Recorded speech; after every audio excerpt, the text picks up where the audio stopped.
methods, the COVID-19 pandemic and anti-Asian hate.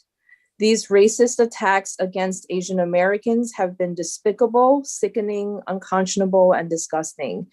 They've occurred in my district and probably districts of every single member on this call. Last week's massacre in the Atlanta area was horrifying, and it only heightened even further the fear that Asian Americans have been forced to endure.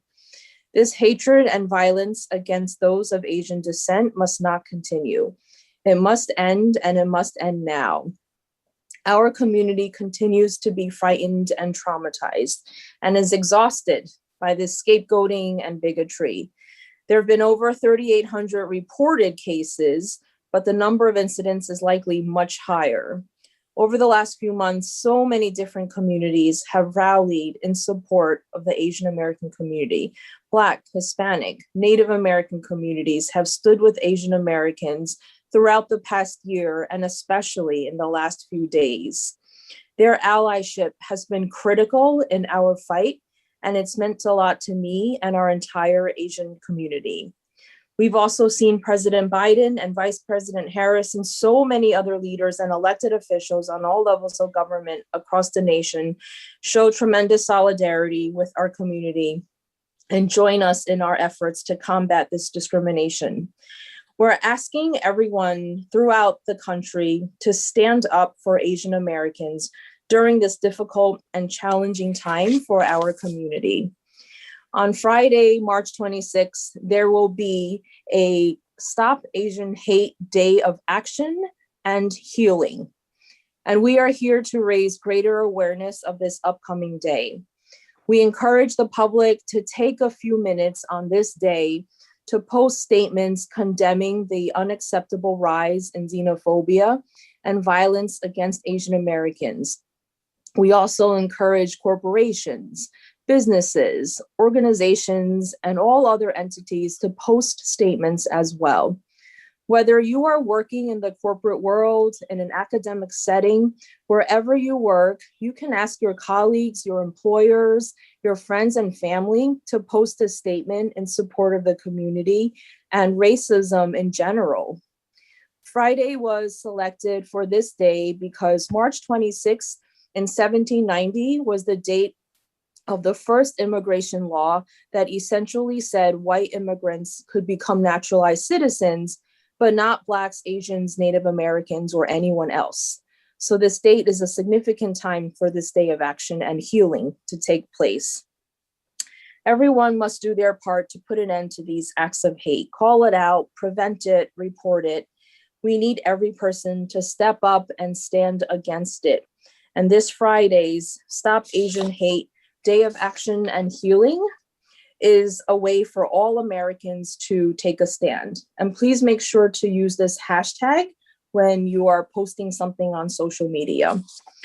We are also asking the public to hold a moment of silence on Friday as well for those who were killed in the shootings in Atlanta. Let's keep the victims and their families in our thoughts. We continue to pray for them all. In closing, let me say that our diversity has always made us stronger. We cannot and must not ever lose sight of this. These senseless attacks must stop. We are better than this, and I thank all who continue to shed a light on this problem and stand with us in our fight to combat it. Before I turn it over to Chairwoman Chu, I think I forgot to mention Representative Andy Kim, who is also on this call, and also for our media participants, if you have a question, please put it in the chat and please also include the name of your outlet. Thank you, and I now turn things over to my colleague, our fearless leader, chairwoman of our Congressional Asian Pacific American Caucus, Judy Chu of California. Thank you, Congressmember Grace Meng, for your incredible leadership. Today, we are calling for a March 26th National Day of Action and Healing to Stop Asian Hate. We are asking everybody across this nation to take some kind of virtual action, a tweet, a post, an in-person event that's live streamed, or a virtual event using the hashtag #StopAsianHate. I myself am hosting a Facebook Live event called LA Speaks Out Against AAPI Hate, where we will have statements from victims, elected officials, and community advocates who will talk about ways you can protect yourself and bystander interventions. And we are encouraging those with stories to share it with us.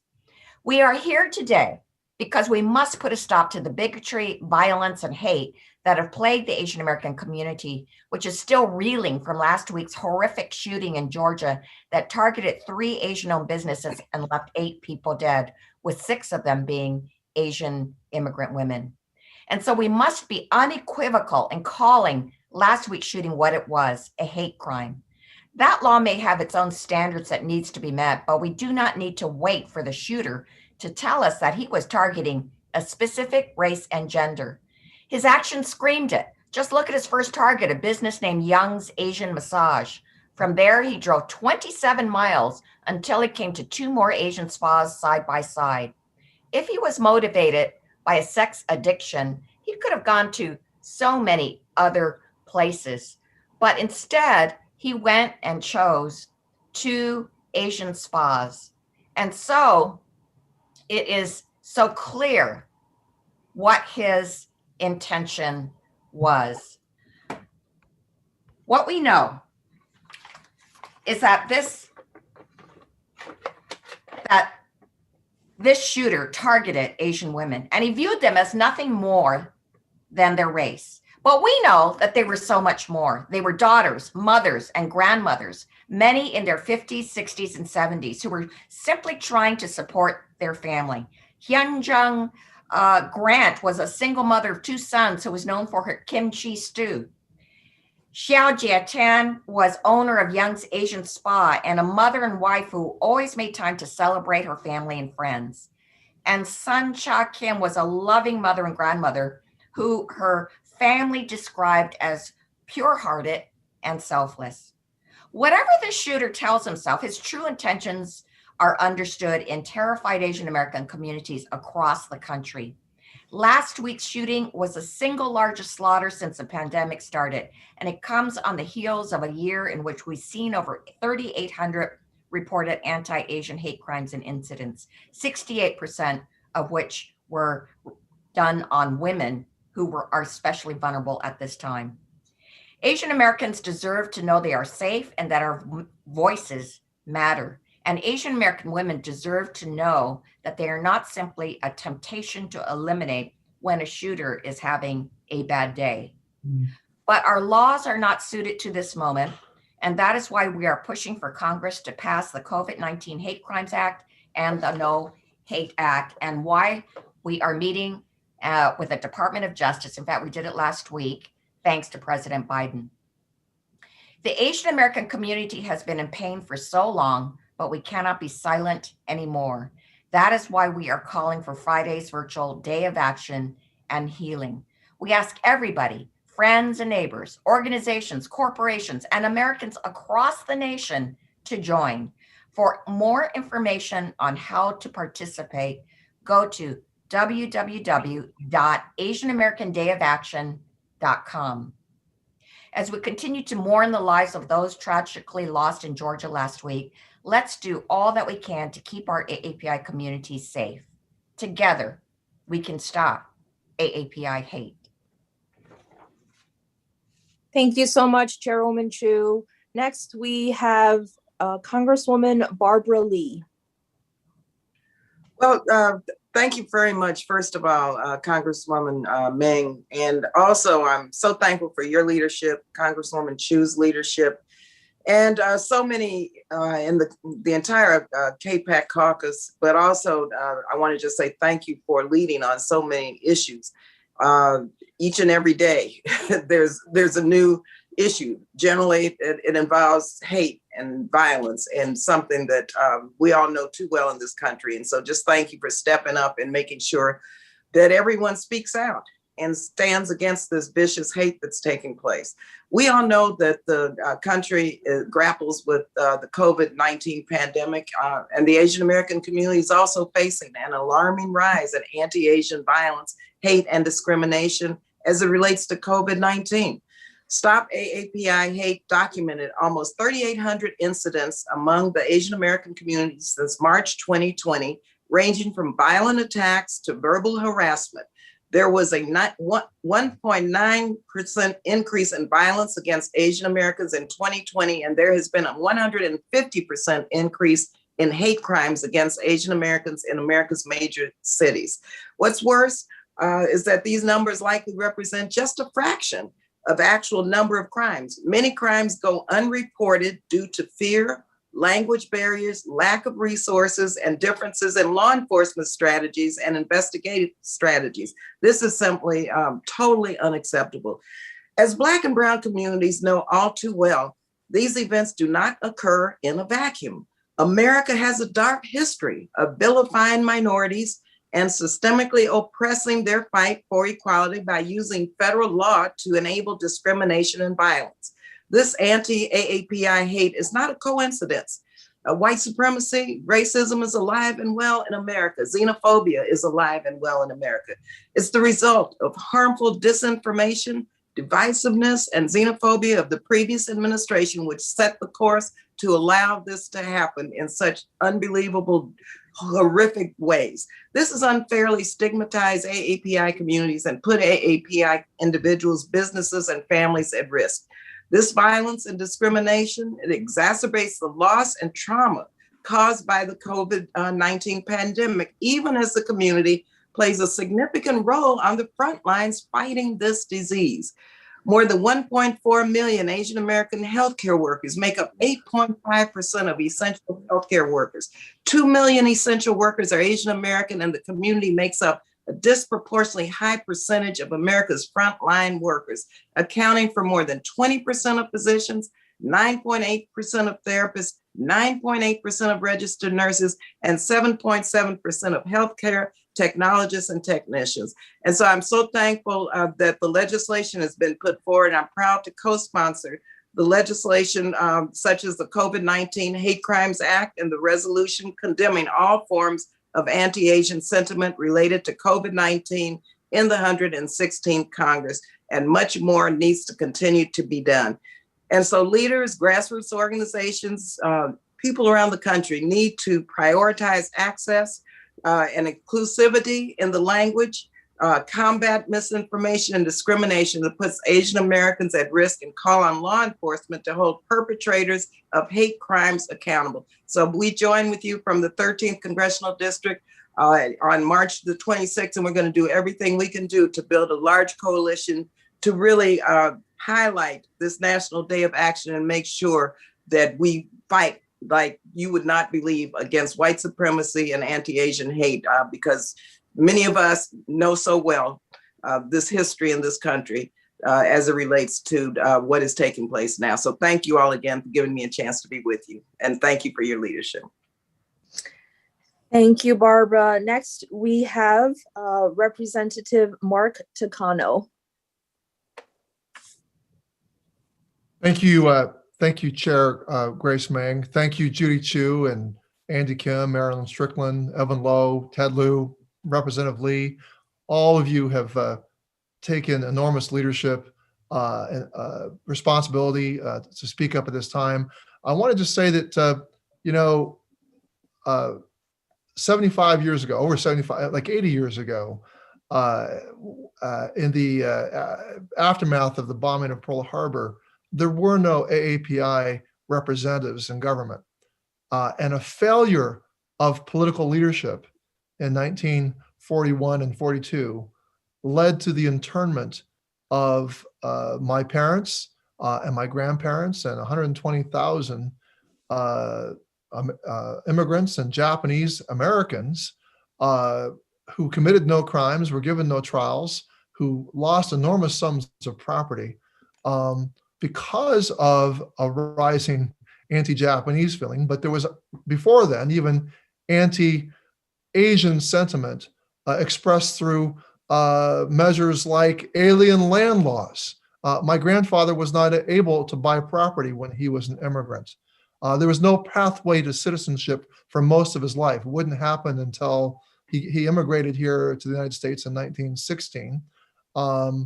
and would not be eligible for any kind of citizenship until 1965, the Immigration Act that was passed that year. And for most of this country's existence, that pathway to citizenship for Asian immigrants was not possible. So anti-Asian sentiment has been part of the really terrible racist history involving anti-Asian sentiment. It was embedded in the law. You couldn't buy property. You couldn't become a citizen. And it's no wonder that so many Asian Americans often feel as if they're not fully American, that they're outsiders, and that people perpetually think of them as foreigners because it was made so in the law. Now, there's been enormous strides been made since then. And an important new law that needs to be passed is Grace Meng's bill, the COVID-19 hate crimes bill. I've been asked whether there's been hate crimes against Asian Americans committed in my own district, and I have not been made aware of any, but it doesn't mean they haven't occurred. Why? Because so many local police officers, police jurisdictions, and law enforcement, they have to make budgetary decisions about whether or not they're going to make these online reporting systems available in the languages that our community members speak, and whether or not those community members know what there is to report and know about these hate crimes laws. And Grace Meng's bill would also establish a specific person at the Department of Justice who would be in charge of reviewing all of these reports, whether it's a state, local, or at the federal level. We need that now, particularly because of what happened during this pandemic, because of the way in which Asian Americans and Asian immigrants to this country have been stigmatized by the irresponsible use of language by the former President Trump. And you know what? It's continued to be used by many, many of his Republican members of Congress who enable him, who are complicit with him. And that also needs to stop. They need to stop dismissing this violence. They need to stop distracting from it and going off into tangents and explaining all this another way or trying to recast it. They need to confront the fact that they, through their own irresponsible remarks and backing up and doubling down and covering for the president, even though he's gone, the stoking of the resentment and anger and resentment against Asians remains, and we still have people out there using his vocabulary and language, meaning his being the former president. So we need someone at Justice to actually the Justice Department to deal with that aftermath and to help the AAPI community be able to defend itself and to heal. I yield back. Thank you, Chairman Takano. Next, we have Congressman Ted Liu from California. Thank you. I want to, first of all, thank Representatives Barbara Lee and Marta Takano for your powerful presentations. And thank you, Representative Meng, for chairing Aspire PAC, and also to Representative Chu for your leadership as chair of K-PAC. One reason that there are hate incidents and hate crimes against Asian Americans is the inability of some people to distinguish between the actions of a foreign government and Americans who happen to be of Asian descent. That's one reason we had the Japanese internment, because our country failed to distinguish between the actions of the government of Japan and Americans who happen to be of Japanese ancestry. And Congressman Takano highlighted that. We saw this blurring of this distinction again just last week, where the House Judiciary Subcommittee held a hearing on violence against Asian Americans, and the ranking Republican member, Chip Roy, focused his comments on the Communist Party of China. And again, there was an inability of Representative Roy to distinguish between the actions of a foreign government and Americans who happen to be of Asian descent. And so I'm calling on all my colleagues to please stop blurring that distinction. Please stop using ethnic identifiers in describing this virus. Please stop using racist and mocking phrases like Kung Flu, because the Asian American community is getting assaulted, spat upon, attacked. It's harming Americans right now. Now, we're seeing across our country with all these rallies an awakening, a political awakening of the Asian American community. And if you look at the population growth numbers, they are quite extraordinary. Since 2000, the Asian American community in terms of eligible voters has more than doubled. In states like California, Asian Americans are now the second largest minority group. In terms of immigration, there are now more immigrants from the Asia region to the United States than any other region in the world. So this growth is continuing to accelerate. And by 2055, Asian Americans will be the largest minority group in America. So let me just repeat that again. In a little over 3 decades, Asian Americans will be the single largest minority group in America. I yield back. Thank you, Congressman Liu. Next, we have Representative Andy Kim from New Jersey. Thanks, Grace. Thanks, everyone, for pulling us together here. I wanted to start by just speaking to the Asian American community around the country. I just want to start by saying I hope you're doing okay. It's been a really tough week. I heard about the shooting when I was tucking my 2 baby boys into bed almost a week ago. And I remember feeling my phone buzzing in my pocket. I knew something was happening. And after I kissed them goodnight, I left and I just saw panic texts from people all over the country flagging the news. People that were exhibiting a level of fear that I haven't seen before in the API community. And I felt it too. This feeling that anything could happen. And this feeling that that we don't know what's going to happen to my mom, my dad, if they go out or other issues like that. It's been really tough. And I know sometimes we often try to hide our emotions or keep that out of sight. But I think right now it's important that we share what we're going through. I think it's important for people to hear that what we know is that our discrimination against our community has existed far before COVID. It'll last after COVID. But certainly this last year has, we've seen gasoline poured on that fire. And we need to make sure that we're looking out for each other and thinking about what comes next. The racism isn't just related to COVID. We see it in many different forms. As Congresswoman Barbara Lee mentioned, the numbers are in the thousands of what's been reported. But what we know, and Congressman Mark Takano has pointed this out, that is probably just the tip of the iceberg. I talked with a couple of people this week, Asian American women who were, I feel, particularly devastated by what happened in Atlanta. And I heard it from my wife, my sister, and others. And some of them have told me that they haven't come forward with some of the discrimination they faced because of fear of retaliation or being targeted further. But what actually kind of broke my heart even more was one woman who told me that she didn't say anything because she didn't think anyone cared. That hurt because I could hear the loneliness in her voice. I could hear the isolation that she feels. And I think people all over the country, a lot of Asian Americans share and understand that experience of not being heard and seen. So this Friday, it's about hearing and seeing us.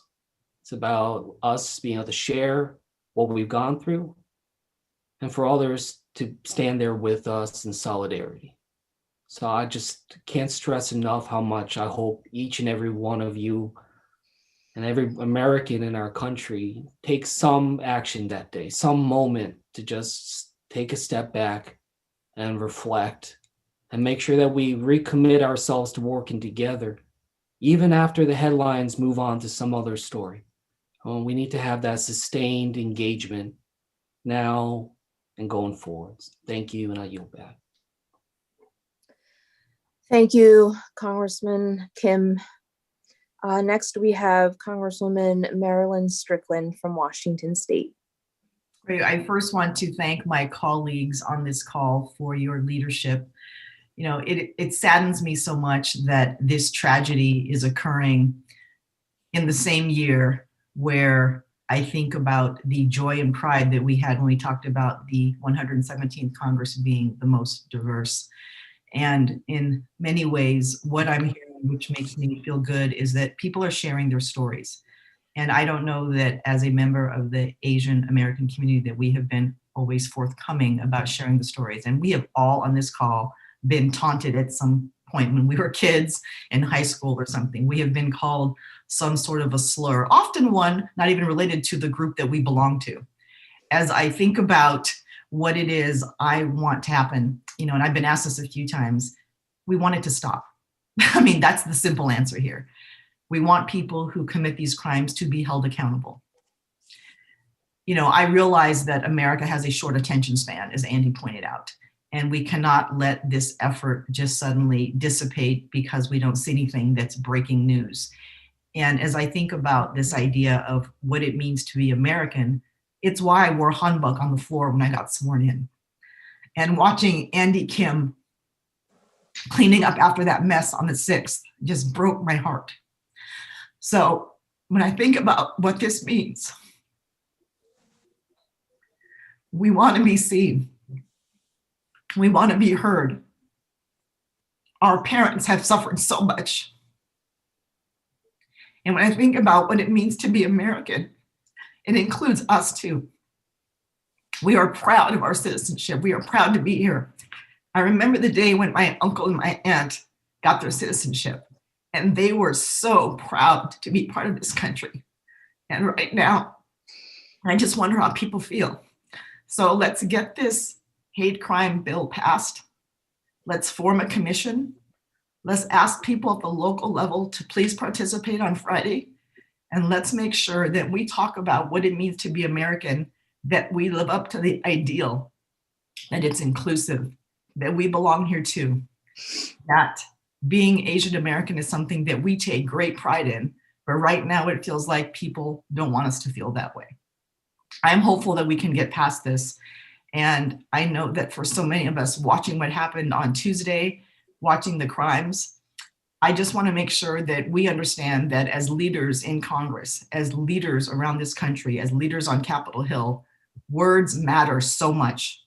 The words that we use influence people. And we have got to make sure that we are not using rhetoric that foments hate, that foments division, and makes people feel like they don't belong in this country.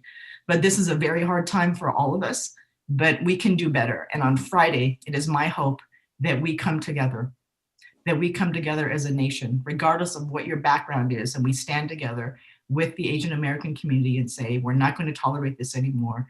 We're going to hold people accountable. And quite simply, we want it to stop. Thank you, Marilyn, so much. Our last speaker is an assemblyman from California, Even Low. Evan has been helpful in bringing forth a lot of this effort is kind of a organic grassroots movement. We've had people across the country, people who haven't necessarily been engaged before, but they want to be able to show support and solidarity. They want to be able to encourage their coworkers and their employers to show solidarity too. So thanks, Evan, for helping convene some of those thoughts and efforts to the announcement today. Thank you very much, Congresswoman Meng, and thank you for the beautiful comments from our illustrious champions in Congress. We're so grateful for all of your work. As was previously stated, my name is Even Low, State Assembly Member representing Silicon Valley and San Jose, home to Mike Honda and Norm Mineta. And when we gather here today, this is about a day of convening to help promote a day of action on March 26th to change the trajectory and the conversation. That hashtag to stop Asian hate, a day of action to help and support the visibility and solidarity. But the question really is, then what? And that's why we need to continue to talk to our corporate partners in the C-suites and making sure that there is adequate representation on corporate boards of minorities and Asian Pacific Islanders. It's important that we talk to the employee resources group to ensure that they are equally empowered to advocate for themselves and with the community. It's important that we advocate for mandatory and funding for ethnic studies so that we learn about the Asian American experience. And by the way, when we talk about the Asian American experience, it's important that we have representatives from the Asian Pacific Islander community talk about that on national television so that we can hear specifically from those who have the lived experiences each and every day. So we will join in this effort to help ensure that we are advocating all across to ensure that we have the visibility and the action, not just from those in the political environment, from those who have the lived experiences each and every day. And that's what this conversation is about, all the way from the West Coast to the East Coast and everywhere in between. So I join in this effort and thank you for the continued partnership. We have lots of work ahead of us. Thanks, Evan. I believe that is all of our speakers for today. We can now open it up to the press if anyone has any questions or comments. Thank you. And as a reminder, please let us know in the chat if you have a question. Our first question comes from Chris Sommerfeld with New York Daily News. You should be unmuted now. Hi, can you hear me? Yes. Yes. Yes, thank you so much for doing this call, everyone. I mentioned a question in the chat, but misunderstood the prompt there.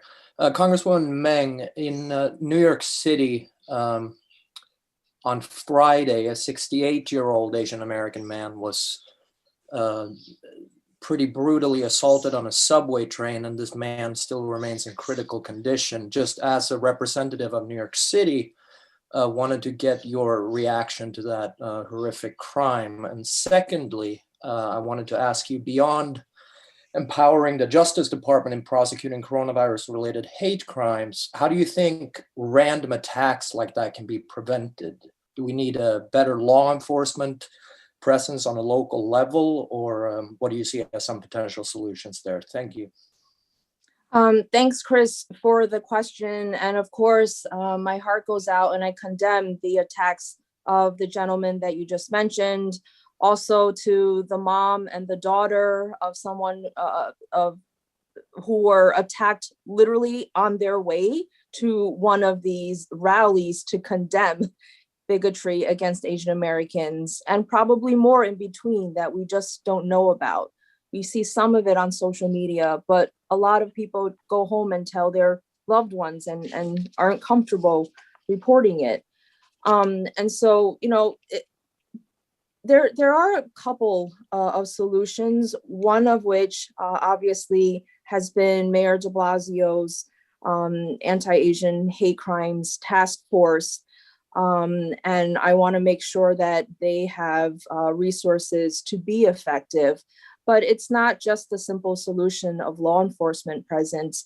It's also more of a wraparound solution because it's a very complicated issue. The issue of hate crimes, you know, we need to make sure that we're providing the resources to prevent these incidents from happening at all. And that's why Chairwoman Chu mentioned this, but that's why we support legislation like the No Hate Act, because it would provide more resources for our community organizations. Our groups on the ground have been providing resources and help in multilingual ways that our government hasn't done a good enough job of doing. They need more resources because they're literally dealing with everyday Asian Americans on the ground, providing them support, whether it's mental health, you know, rent, a whole slew of social services network that is not robust enough in terms of the support it gets from they get from the government.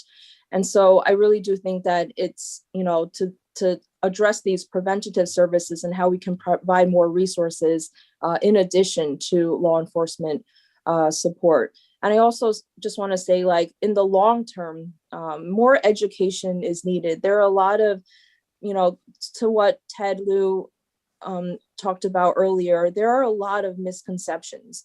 There are a lot of stereotypes about the Asian American community and other communities as well. So we need to do a better job at, making sure our communities know and understand these stories and our history that has been largely absent from our textbooks. But also we need to hold our leaders accountable, whether it's in the world of our media friends or academic institutions, to our corporations, making sure that they're doing everything they can to ensure that the highest levels of positions in their company are represented in a more diverse way.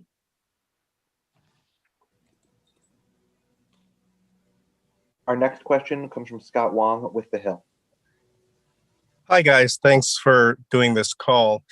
Wanted to follow up on something Ted Liu said earlier, but ask in a slightly different way. The Biden administration has just imposed sanctions on China over its crackdown on Uyghurs, as well as pro-democracy advocates in Hong Kong. And we also saw Biden officials, including Secretary Blinken, talking tough on China at meetings in Alaska last week. It's clear that that relationship looks to be deteriorating. Has the new administration been doing a good enough job, in your opinion, of distinguishing between the CCP and Asian Americans amid the surge in hate incidents against AAPIs? Anyone have any thoughts on that? Well, thank you, Scott, for your question. I think the Biden administration has been terrific in combating hate crimes for all communities, including the Asian American community. As you know, President Biden signed an executive order to combat hate crimes and to also have the federal government not use racist phrases like Kung Flu the way the former administration did. I think it's important to note that all of us here, we represent Americans. We don't have anything to do with China. We don't represent the Chinese government, people in China.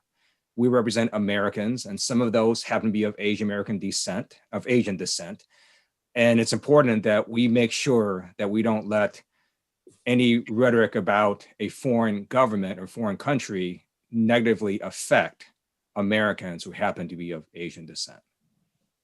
I'll just say a quick word here. So, building off of what Ted said, it's about how the administration speak and about the work that they're doing on China, but it's also about the fact that President Biden, in his remarks to the nation, even before the Atlanta shooting, raised the issues of violence against the Asian American community. I can't tell you how many people reached out to me and said that they felt heard and seen on that moment. And for the president and the vice president to go down to Atlanta in the immediate aftermath of this shooting and engage with the Asian American, the API community down there, that is what stands out. That's something that has to be lifted up too. It's not just about how we talk about Asian Americans in the context of foreign policy as well, building off what Ted said, but it's about making sure that we are condemning and raising our voice against them. That's something that the Biden administration has done particularly strong. I would also add too that I agree with both Andy and Ted that the Biden administration has done a good job. But America needs a civics lesson. America needs a history lesson. And long term, we have to make sure that we are able to help people understand the evolution of immigration to this country, our role in helping build it, and also where we stand now. And as I've said earlier, words matter. How we frame things matter. And for too many people, when we talk about the Chinese government, they sometimes think it refers to every single person of Asian descent in this country. But America needs a civics lesson and America needs a history lesson. And we have an opportunity to share the histories of our nations with the public. So let me say that early on in the Biden campaign, there was a commercial that was critical of the Chinese Communist Party's policies. We, the AAPI community, were very concerned with the language in the ad, and we actually had a meeting with the Biden campaign about that, and the need to make sure that whatever language is used does not brush all all Chinese and all Asian people was a broad stroke because it hurts people. And it inevitably results in hate crimes and incidents against Asian Americans. Well, I can tell you that the Biden administration was very, very responsive. They listened to our concerns and acknowledged that there has to be a way of distinguishing the policies of the Chinese Communist Party versus painting even the people of China, but certainly Asian Americans here in this country with a broad stroke. So yes, and we see that actually President Biden has done an incredible job of turning the corner from a whole year's worth of terrible anti-Asian rhetoric from President Trump, who called this the China virus and the Wuhan virus. We have been trying to meet with the Department of Justice for an entire year. We've been talking about these anti-Asian hate crimes for a year, and we could not get even an acknowledgement of the letters we had requesting the meeting. That's how much we were ignored. But for President Biden to issue that executive memorandum within the first week was an incredibly huge thing. And then for him to go down to Atlanta and meet with the victims, and then for him to address this in his first primetime address, and then to ask that the flags be flown at half-mast. I tell you, I was at the U.S. Capitol, and to see it, to see those flags flying at half-mast, I was just so overwhelmed that he would pay attention to the suffering and the fear in the Asian American community and acknowledged what we are experiencing. Let me just say, weigh in very quickly on this and just associate myself with everything that has been said, and just want to raise one point about how words matter. What Donald Trump communicated through Kung Flu, through the China virus, through all of his hate language and speech, they knew what they were doing. And this instilled in some minds, the relationship or the confluence of a negative, a hate-filled speech as it relates to trying to convince the public to be more hateful toward the AAPI community. And now we've seen that play out. And so words matter. And we have to know and remember that, because words matter. And how this previous administration, what they said, what they did has led to where we are today. And we have to really be aware of that. And as Congresswoman Strickland said, we need to have this civics lesson in America, because also we have to understand how hate speech leads to hate violence. And that's exactly what this last administration did. Can I just add that even way before the President Biden's response to the recent killings in Atlanta, among his first actions was to issue the executive orders, and it relates to HHS, the Health and Human Services. The order acknowledged the role of government in connection to anti-Asian sentiment and anti-Asian resentments have been built up in the Republic, and how it is connected to the use of irresponsible language by the top government leaders. And that was the content of that order. What a turnabout from the year-long frustration and foreboding that all of us here on this call had when we saw the former president use the term Kung Flu and stoke up an entire room of people who responded to it in a very frightening and shocking way to me. What needs to be done? It's not the inadequacy of President Biden. President Biden has more than risen to the occasion. It is seeing the top leadership of Congress, Republicans specifically. Our speaker has been magnificent. Our majority leader has been magnificent. Mr. Clyburn has been magnificent. But to see the majority leader of the House, the minority leader of the House of Representatives, while we are passing a COVID relief bill, our reconciliation bill, to help Americans.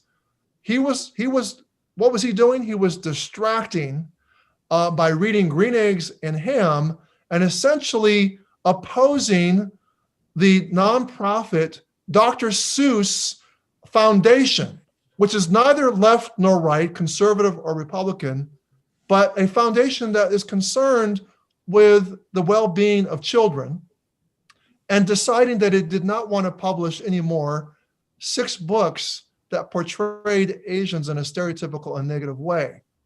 That is what is continuing, is that kind of irresponsible language coming from top leaders, and it would really help if this were a bipartisan response. And of course, our president, the current President Biden, I think has risen magnificently to the occasion. It is not the same case with a lot of prominent Republicans who continue to double down on the type of rhetoric and the type of arguments and the type of distraction and the type of denial that words like Kung flu and China virus had anything to do with what is going on across our country in terms of Asian Americans and Asian immigrants being attacked, harassed, and ridiculed.